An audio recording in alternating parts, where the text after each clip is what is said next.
Hello everyone, Assalamualaikum. Today in this video, I'm gonna show you how to change the default download folder location in Mozilla Firefox on Windows 10.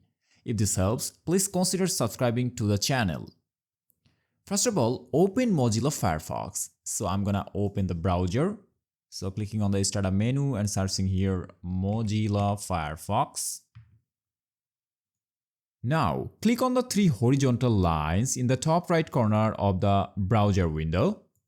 From the drop-down menu, select Options. And now, from here, you have to choose Settings. Now, if you scroll down, then you will see an option Downloads. And here, you can choose Save Files too. Normally click on Browse. And from here, you can change the location of download folder. So if you choose this light short folder, all of the files will be saved in this folder. So normally click on select folder. And here you can see that the download folder had changed immediately. And that's it. You have successfully changed the default download folder location in Mozilla Firefox on your Windows 10 computer. If this video helped you, please like, comment and subscribe for more tech tutorials. See you in the next video. Till then, Allah Hafiz.